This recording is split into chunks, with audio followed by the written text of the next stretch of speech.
Good morning, everyone. Sorry I'm running just a couple minutes late this morning.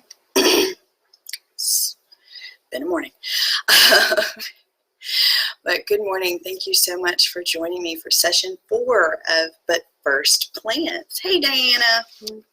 So this morning, we're actually going to be looking at a very well-known herb, peppermint. If you are, good morning, catching us for the first time, just say hi. And if you're catching the replay because you missed me live because it's at 6 a.m., then just hashtag replay for me. Let me know that you caught it. And, I'd love to say hi back. All right, so peppermint oil peppermint the herb. Let's start with that first, has been around for a long, long time. Peppermint is actually believed to be a hybrid of spearmint and watermint. I've never even heard of watermint, but if you ever notice that spearmint and peppermint are similar, apparently that's why. Spearmint is believed to be one of the parents of peppermint. So peppermint, of course, has been used for thousands of years. It's nothing new. People have prized it for a long, long time. In fact, in ancient Egypt, peppermint was used as a type of currency. I was very surprised to find that out, and dried peppermint leaves have been found in many of the Egyptian pyramids. So it was highly prized in the ancient Egyptian culture. And the Greeks and the Romans used peppermint to flavor their sauces and their wines. They used it as an appetite stimulant. And they would make crowns out of peppermint leaves to stimulate both the mind and the soul, which I also thought was very interesting. In the 1700s, peppermint was first cultivated for medicinal properties in both Western Europe and in England, although the peppermint grown in England was considered to be superior because of the soil conditions where it was grown. And commercial peppermint farming came to the United States in the 1800s around New York and Michigan, that area. Of course, one of the main chemical constituents of peppermint is menthol, which I'm sure you're very familiar with. Menthol is in a lot of the over-the-counter things that we use. So if that sounds familiar, that's why. Of course, menthol is considered to be both antiseptic and an anesthetic. So that is why that constituent is in so much of our over-the-counter stuff. If you look in the ingredients, a lot of times you'll see menthol. Now, the menthol in the over-the-counter stuff isn't necessarily from peppermint, because, of course, our laboratories nowadays are very big on creating their own instead of getting things from nature.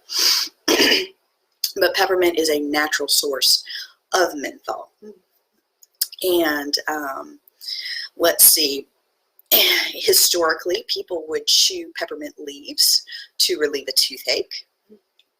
And of course, peppermint has been prized for many, many years for soothing digestion. This is interesting. Peppermint tea, which so many of us know and love, peppermint tea, can cause insomnia. So it's not recommended to have peppermint tea right before bed because peppermint can be very stimulating. Obviously, different people react differently. I have heard of people that use peppermint to go to sleep, and I have heard of people that use peppermint to wake up. So it's really based on your body's reaction to the peppermint, how that works.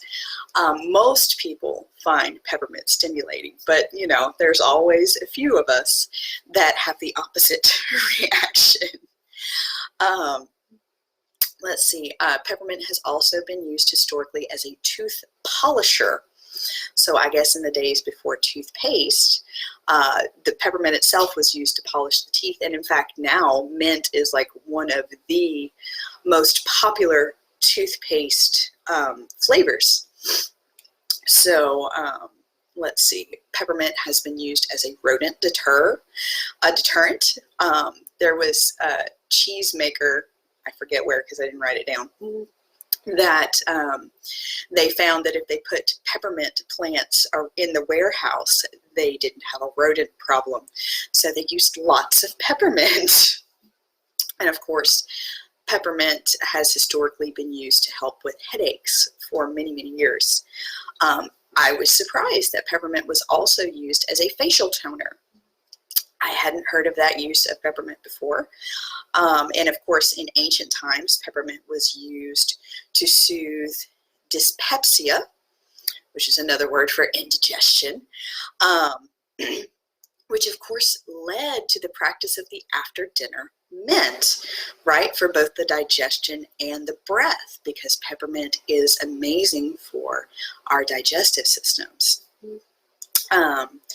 Peppermint tea was used to relieve stress and to settle the mind. And